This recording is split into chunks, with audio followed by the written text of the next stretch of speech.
Hello and welcome to our modern money journey. Just a brief reminder that I am not a licensed professional. This is not investment advice. This is for entertainment purposes only.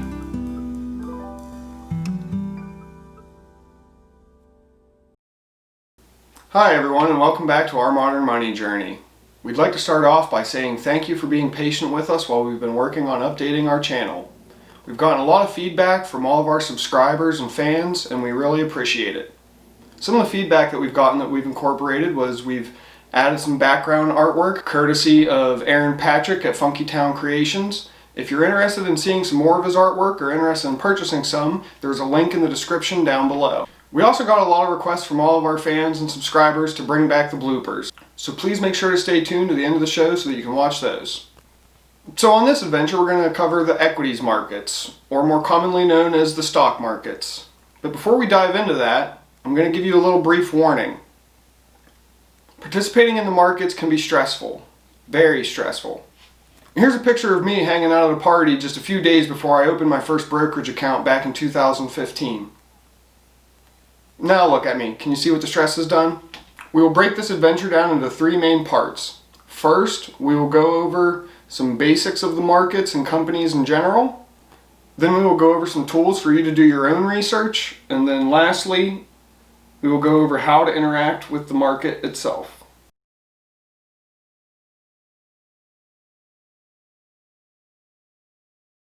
Alright, now to go over some stock market basics. When you purchase the share of a company, you become a partial owner of that company. Companies that you can purchase shares of are known as publicly owned companies. This is in contrast to privately owned companies. Publicly owned companies are commonly divided up into 11 different sectors, such as materials, financials, healthcare, and telecommunications. It's quite often to look at these individual sectors to try and gauge how companies within them are performing. Another way that companies are grouped are into indexes, such as the Dow Jones Industrial Average or the S&P 500, which are two of the largest indexes in the United States.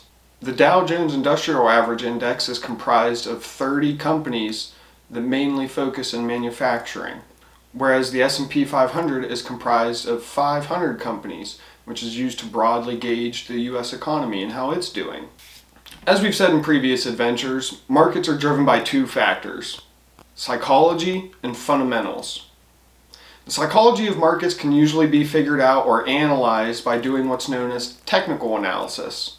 Technical analysis is a study of volumes and share prices over history, usually done through the process of charting or various charting techniques. We plan on doing an adventure in the future where we will go over some charting techniques or technical analysis techniques.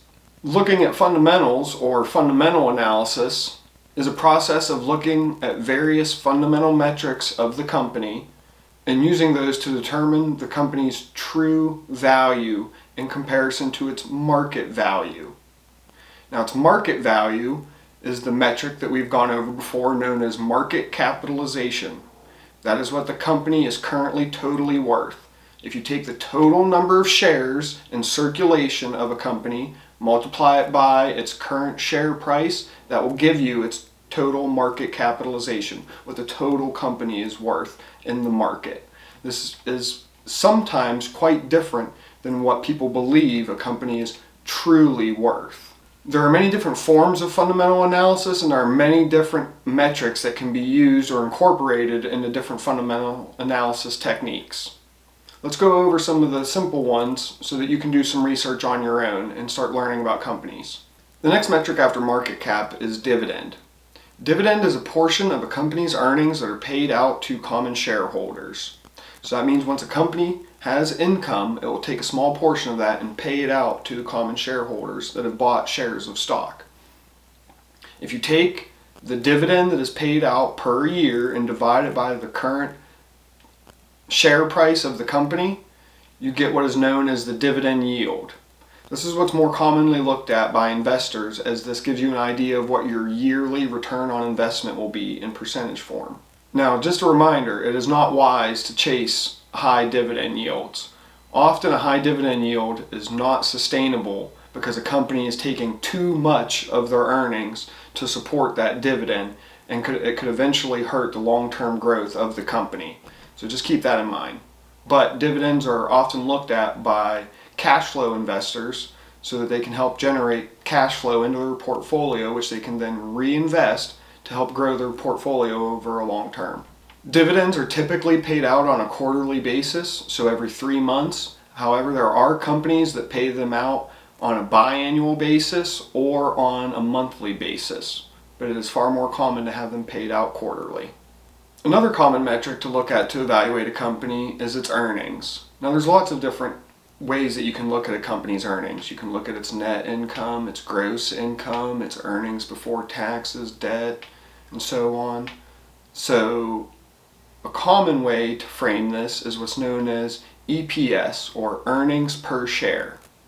This is what it sounds like. It is the company's net income, or its earnings, divided by the total number of common shares in circulation. So if its earnings per share is positive, that means the company is making money. And if its earnings per share is negative, that means the company is losing money. Obviously, the higher the earnings per share, the more profitable the company is doing. Another commonly used metric for beginners to start evaluating companies is its price to earnings ratio, or its PE ratio. This is simply the price of the company per share divided by the earnings per share, or the EPS. So if you take the price divided by the EPS, you get the price to earnings ratio. Now, the lower a company's PE ratio, the better it is. However, just looking at its PE ratio on its own is not sufficient enough. You need to take into account what its peers are doing. So a good valuation technique is to look at the PE ratios of many different companies that are all similar or within the same sector of the stock market. This is a common valuation method. So now that we've covered a few fundamentals such as market cap, dividend yield, earnings per share, or EPS, and price to earnings ratio, or PE, you're probably thinking to yourself, Joe, where can I go and find these metrics? How do I look at these for these companies? Well, that brings us to our next part of the adventure, where we're going to go over some tools that you can use to look up these fundamental metrics.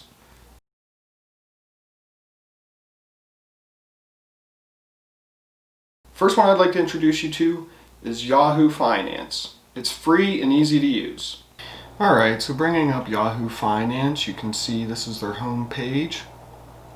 And they have a few tools that are free, like the watch lists and my portfolio that you can build. Also stock screeners, where you can go in and screen companies based on their fundamentals like market cap and earnings. And you can also look at news. But what I like most about Yahoo Finance is that you can come up here, enter in a company's ticker symbol, go to that company and bring up its summary page. And here are a lot of the fundamentals that we've been talking about. Here's its market cap. Here's its trailing PE ratio. This TTM stands for trailing 12 months. So this is its past 12 months PE ratio. Here's its earnings per share. We can go to charting, or charts. And you can actually do quite a few things with charts in Yahoo Finance. You can go to full screen. You can change the intervals from anywhere from 1 minute to 1 year. Right now we have it on 1 day. We can switch over to weekly. We can go from lines to candles if we wish. So right now each one of these bars is 1 week. We can go back to daily. Now each one of those bars represents 1 day. We can also add in indicators if we want, like moving averages, or we can add in other companies or indexes if we wish.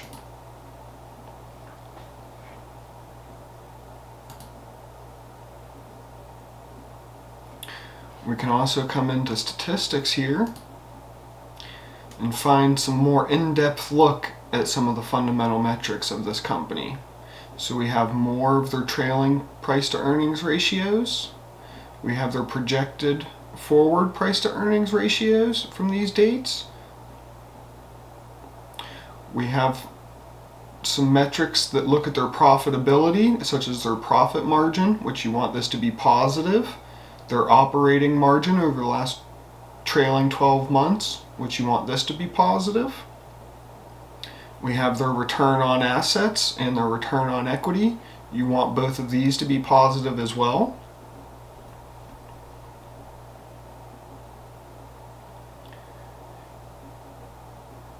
Down here we can look at different forms of their income, or different ways that their income can be framed. We can look at their total debt. We can look at information about dividends, such as their payout ratio, which is how much of the company's income is going towards paying their dividend. We can see how many shares are outstanding or how many shares are in circulation. Alright, and then lastly, or next we'll go to Seeking Alpha. This is Seeking Alpha's homepage. We can go in here and type in the same ticker symbol.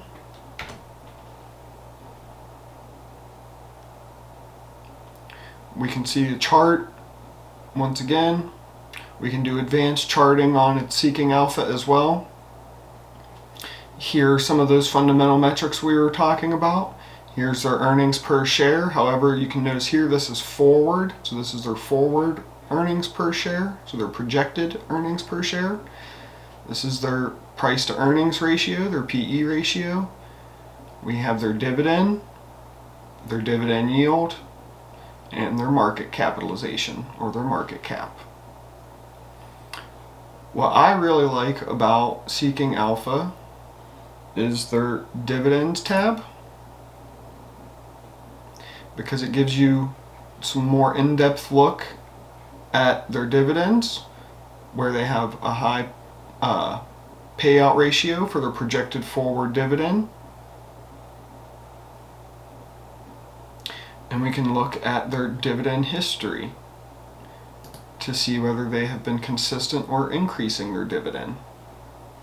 So this is their dividend over the last 5 years, and we can go to all if we'd like and look at their dividend over the history since they've been paying out dividends. The last tool I'd like to show you is Investopedia. Investopedia is just a great educational resource. If you are ever in need of looking up the definition of something, I highly suggest their dictionary. They also have some background on fundamental analysis and technical analysis as well as some other reading options available. So if you would like to educate yourself, Investopedia is a great resource. Alright, now let's go over buying a stock so that you guys don't end up having a mishap like this. What does this do?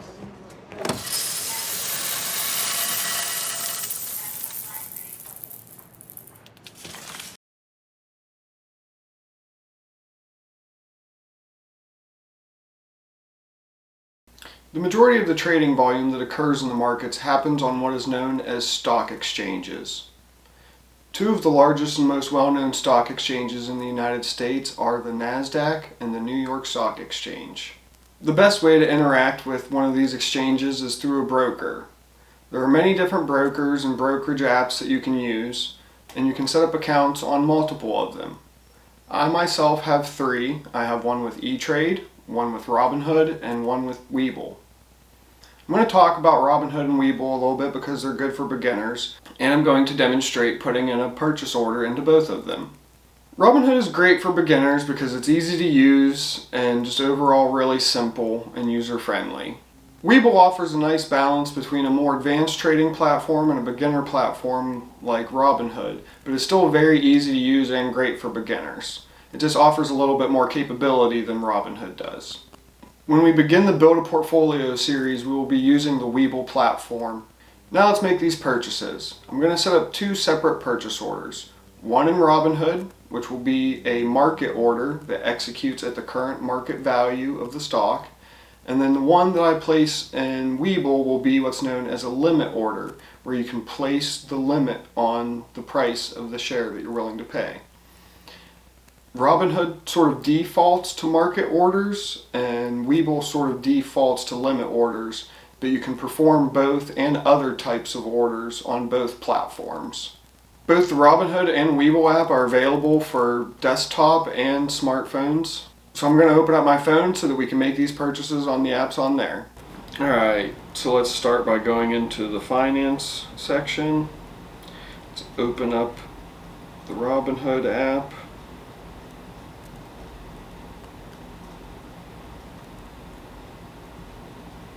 Here, when you first open it up, you can see that we have our balance, our buying power, which is at $35. If I wanted to transfer more in there, I could do deposit funds. I could put in the amount. How about we just put in $10 more just to show. Let's review.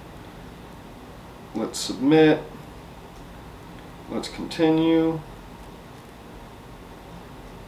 It's that easy. Now we have $45 of buying power.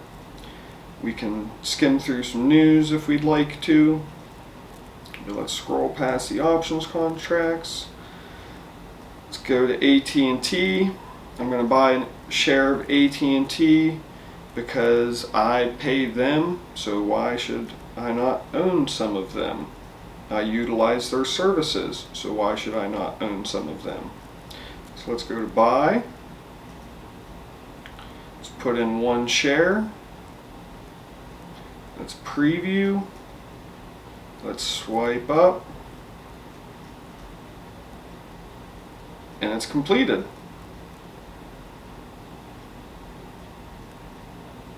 Now I have 13 shares of AT&T. It's that simple. Alright, going into the Webull app. Let's go to our main account, enter our password.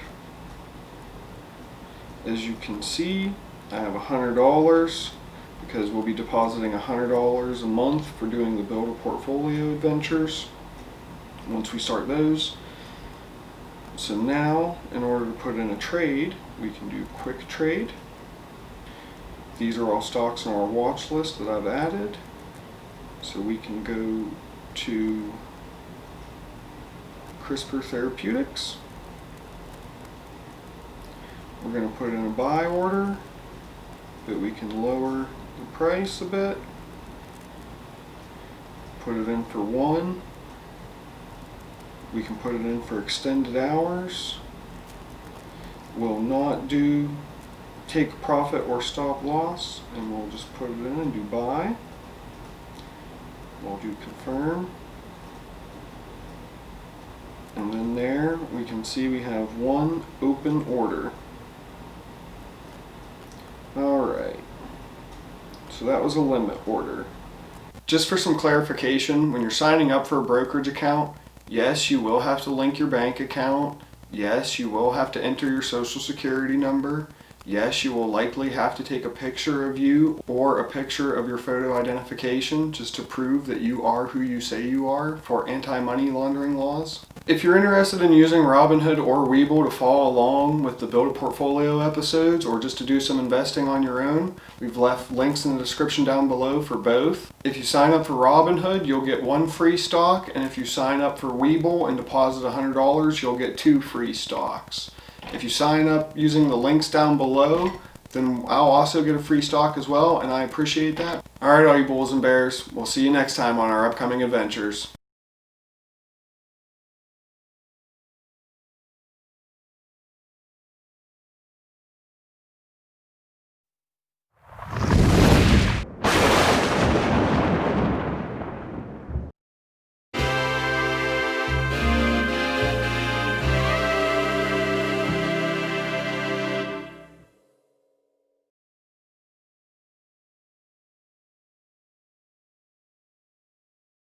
Don't I need to keep my hands up and good.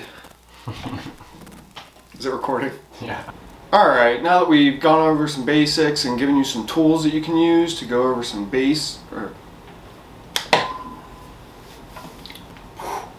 some more you can interact. A call. Warning, you will. There's these things called the anti-money. Fuck it. So I could fully disclose to people what's really going on. A lot of people go on. Fuck it.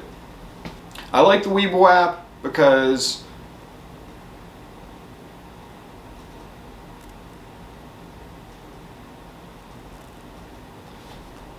Webull is a good balance between a more advanced stock trading platform like E-Trade or Ameritrade and Robinhood. Hello and welcome back to our modern money journey. Oh shit.